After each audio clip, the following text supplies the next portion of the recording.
दोस्तों, क्या आप भी उन लोगों में से हो जो बिस्तर पर लेटे लेटे घंटों करवटें बदलते रहते हैं और नींद आने का इंतजार करते रहते हैं और सुबह उठने पर ऐसा लगता है कि जैसे आपने 8 घंटे की नींद ली ही ना हो। और ये एक दिन की बात नहीं होती, बल्कि हर दिन का यही रूटीन है।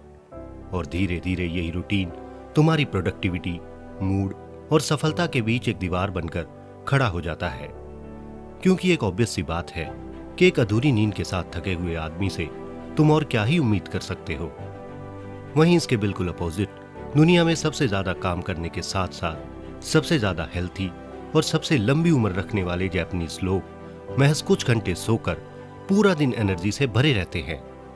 तो अब सवाल ये उठता है कि आखिर क्यों हम 8-10 घंटे सोकर भी पूरा दिन सुस्त, बीमार जैसा महसूस करते रहते हैं? और आखिर क्यों एक एवरेज जापानी व्यक्ति बहुत कम सोकर पूरा दिन एनर्जी से भरा रहता है और बेहद कम समय में अपना पूरा काम निपटा लेता है? और शायद इसी वजह से उनका देश जापान हर देश से कई गुना आगे है। तो दोस्तों, अगर तुम भी इन्हीं सवालों का जवाब जानना चाहते हो और जापानीज लोगों के जैसे कम समय में सोकर ज्यादा प्रोडक्टिव और ज्यादा काम करने की इस टेक्निक को सीखना चाहते हो, तो हमारी इस पूरी वीडियो को लास्ट तक बड़े ध्यान से देखें। इसमें हम बात करेंगे ऐसी 5 स्लीपिंग हैबिट्स की जो असल में तुम्हारे और जापानीज लोगों के बीच में फर्क पैदा करती है। मुझे विश्वास है कि इस वीडियो को देखने के बाद आप अगले 1 हफ्ते में खुद को सुपर एक्टिव महसूस करने लगोगे। दोस्तों, अब पहली जापानीज स्लीपिंग ट्रिक है इनेमुरी, यानी उपस्थित रहते हुए सोना। दोस्तों, हमारे यहां अगर कोई व्यक्ति काम करते हुए सोता है तो उसे सब आलसी बुलाने लगते हैं। यानी हमारे यहां काम के समय सोना एक नकारात्मक चीज माना जाता है, जबकि जापान में ऐसा बिल्कुल नहीं है। बल्कि जापान में काम करते हुए अचानक झपकी यानी शॉर्ट नैप लेना आलस्य नहीं है, बल्कि एक मेहनत का प्रतीक माना जाता है। वो मानते हैं कि अगर आप झपकी लेते हो तो मतलब आप थके हुए हो, और आप थकते तब हो जब आप बहुत ज्यादा मेहनत करते हो, यानी आप हार्ड वर्किंग हो। अब हमारे लोग काम करते हुए अगर नींद आती है तो उसे चाय या कॉफी से भगाने की कोशिश करते हैं, लेकिन जापानीज लोग अपनी नींद का सम्मान करते हुए चाय कॉफी पीने की बजाय एक छोटा नैप लेना ज्यादा पसंद करते हैं। अब इनेमुरी को यूज करने के पीछे असली लॉजिक है कि ये तुम्हारे दिमाग को एक क्विक रीसेट देती है। क्योंकि जब तुम कुछ समय के लिए अपनी आंखें बंद करते हो तो तुम्हारा दिमाग पूरे तरीके से नींद में नहीं जाता, बल्कि एक हल्की नींद की अवस्था में चला जाता है। और ये कुछ मिनट की झपकी शरीर में तनाव के हार्मोन्स के स्तर को कम करती है और हमारी काम करने की क्षमता को कई प्रतिशत तक बढ़ा सकती है। यानी ये ट्रिक हमारी ऊर्जा को तुरंत रिचार्ज करने के लिए एक शानदार उपाय बन जाती है। अब दोस्तों, दूसरी जापानीज ट्रिक है कूल डाउन योर केव। दोस्तों, क्या तुमने कभी ये नोटिस किया है कि अगर तुम्हारा रूम गर्म होता है तो तुम्हें देरी से नींद आती है, और जैसे ही तुम्हें थोड़ी ठंडी हवा लगती है तो तुरंत तुम्हें नींद आ जाती है। अब जापान में 200 से भी ज्यादा घरों पर एक रिसर्च हुई जहां पर एवरेज रूम टेम्परेचर 13 डिग्री से 17 डिग्री सेल्सियस के बीच में पाया गया। असल में जापानीज लोग अपने कमरे को जानबूझकर इतना ठंडा करते हैं जिससे कि स्लीपिंग क्वालिटी काफी बढ़ जाती है। और यहां तुम 28 डिग्री में पसीने पसीने उठकर सोचते हो कि यार पता नहीं रात भर नींद क्यों नहीं आई। अब दोस्तों, जानते हैं इसके पीछे का लॉजिक। दोस्तों, स्लीपिंग साइंटिस्ट मैथ्यू वॉकर कहते हैं कि तुम्हारे दिमाग को गहरी नींद के लिए तुम्हारे बॉडी टेम्परेचर को 2 से 3 डिग्री कम करना पड़ता है। अब अगर टेम्परेचर पहले ही कम है तो तुम बड़े आराम से गहरी नींद सो जाते हो, लेकिन अगर तुम्हारा कमरा गर्म है और तुम्हारा बॉडी टेम्परेचर भी गर्म है तो तुम्हें सुलाने के लिए ब्रेन को एक्स्ट्रा मेहनत करनी पड़ती है, जिसका रिजल्ट तुम्हें अगली सुबह बहुत खराब आता है और तुम कहते हो कि यार रात को तो नींद ही नहीं आई। इसलिए अपने टेम्परेचर को 18 डिग्री से 20 डिग्री के आसपास रखो। एसी है तो बहुत अच्छा है, नहीं तो कूलर, पंखा आदि तुम कुछ भी जुगाड़ कर सकते हो। अब दोस्तों, यही रीजन है कि लोगों को रात में छत या पेड़ों के नीचे जाना अच्छी नींद आती है, क्योंकि वहां टेम्परेचर नेचुरली कम होता है। अब जापानीज लोग इसे अपनी हैबिट बना चुके हैं, इसलिए वो कम सोने के बावजूद भी फ्रेश उठ जाते हैं, क्योंकि उनकी क्वालिटी ऑफ स्लीप इस कम टाइम में बहुत अधिक होती है। दोस्तों, अब तीसरी ट्रिक है शिकी बटन। अब सिर्फ कमरा ठंडा होना काफी नहीं है, बल्कि सोने के लिए बेड भी सही होना चाहिए। इसलिए जापानीज लोग शिकीबुटन नामक पतले, सख्त और फोल्ड करने में आसान गद्दे का इस्तेमाल अपने फर्श पर करते हैं, जिसे रात को बिछाया जा सकता है और दिन में मोड़ कर रख दिया जाता है। अब इसके पीछे लॉजिक ये है कि हमारे देश में लोग अक्सर बहुत ही नरम या सॉफ्ट गद्दों पर सोते हैं।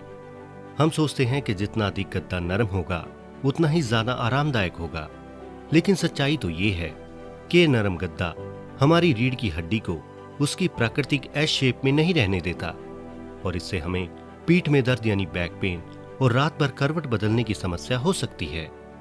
अब दोस्तों, शिकीबुटन ट्रिक या इसके साथ कोई भी सख्त स्लीपिंग सरफेस हमारी रीढ़ की हड्डी को सीधा और उसकी नेचुरल शेप में बनाए रखता है, जिससे मांसपेशियों पर दबाव कम पड़ता है और हमारा ब्लड सर्कुलेशन बेहतर होता है, जिसकी वजह से हमारा शरीर जल्दी रिलैक्स हो जाता है और तुम्हें कम समय में गहरी और आरामदायक नींद मिलती है। अब यहाँ तो आप प्रॉपर शिकीबुटन नहीं खरीद सकते, तो इसके अल्टरनेटिव के रूप में तुम सॉफ्ट गद्दे के ऊपर सख्त शीट या फिर योगा मैट आदि को बिछाकर फर्श पर सो सकते हो। अब दोस्तों, चौथी ट्रिक है माँ और जेन रूल, जिसमें माँ का अर्थ होता है खालीपन और जेन का संबंध दिमागी शांति से होता है। पहले बात करते हैं माँ की। दोस्तों, हमने बेड तो ठीक कर लिया, लेकिन आसपास के माहौल का क्या? इसलिए जापानीज लोग मानते हैं कि बेडरूम सिर्फ सोने के लिए होना चाहिए, ना कि काम करने, खाने और टीवी देखने के लिए।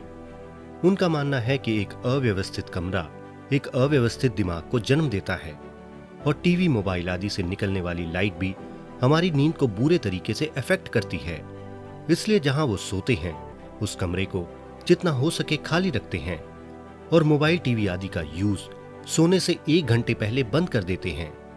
और ज़ेन का संबंध है दिमागी शांति से, जिसके अनुसार जापानी लोग सोने से पहले 1 घंटा ज़ेन क्रिया करते हैं। वो सोने से 10-15 मिनट पहले गुनगुने पानी से नहाते हैं, जिसमें शरीर का तापमान थोड़ा गिर जाता है और शरीर गहरी नींद के लिए तैयार हो जाता है। अब जैसे दोस्तों सब कहते हैं कि सुबह उठकर अगर तुम ठंडे पानी से नहाते हो तो एकदम एनर्जेटिक और फोकस फील करते हो, वहीं इसका उल्टा थोड़े गर्म पानी से नहाना आपकी बॉडी को रिलैक्स मोड में लेकर चला जाता है, जो नींद के लिए एकदम परफेक्ट होता है। दोस्तों, अब 5वीं और आखिरी ट्रिक है 4-7-8 ब्रीथिंग टेक्निक। दोस्तों, ये वो टेक्निक है जो दुनिया भर में बेहतरीन और तेज नींद लाने के लिए मशहूर हो रही है। यह आपके नर्वस सिस्टम को शांत करने के लिए डिजाइन की गई है। जब आप तनाव में होते हो तो आपकी धड़कन तेज होती है, लेकिन यह तकनीक आपके शरीर को गहरे विश्राम की स्थिति में ले जाती है, जिससे तुम्हें महज 2 मिनट के अंदर भी नींद आ सकती है। अब इसका अभ्यास करने के लिए तुम्हें इन 3 स्टेप्स को फॉलो करना होगा। सबसे पहले अपने मुंह को बंद रखें और नाक से धीरे धीरे 4 सेकंड तक अंदर की ओर सांस लें। इसके बाद अपनी सांस को 7 सेकंड तक रोक कर रखें और इसके बाद अपने मुंह से 8 सेकंड तक धीरे धीरे सांस बाहर की ओर छोड़ें। और दोस्तों, जब तुम इस टेक्निक का अभ्यास करते हो तो तुम अपने फेफड़ों को पहले तो पूरे तरीके से ऑक्सीजन से भर लेते हो और इसके बाद 8 सेकंड तक धीरे धीरे सांस छोड़ने से आपके हृदय की गति धीमी हो जाती है और यह आपकी बॉडी को रिलैक्स मोड में लेकर चला जाता है और यह आपके शरीर के फाइट और फ्लाइट मोड को बंद करके आराम के मोड को चालू कर देती है। दोस्तों, इसके बाद आपका दिमाग सांस लेने पर इतना अधिक केंद्रित हो जाता है कि आपके चिंताजनक विचार अपने आप शांत हो जाते हैं। दोस्तों, ये ट्रिक बहुत ज्यादा इंपॉर्टेंट है। मैंने पर्सनली भी इसे काफी समय तक यूज किया है, इसलिए सोने से पहले इसे करने की आदत जरूर डालें। तो दोस्तों, तुम्हारी सफलता, ऊर्जा और प्रोडक्टिविटी सीधे तौर पर तुम्हारी नींद की क्वालिटी से जुड़ी होती है।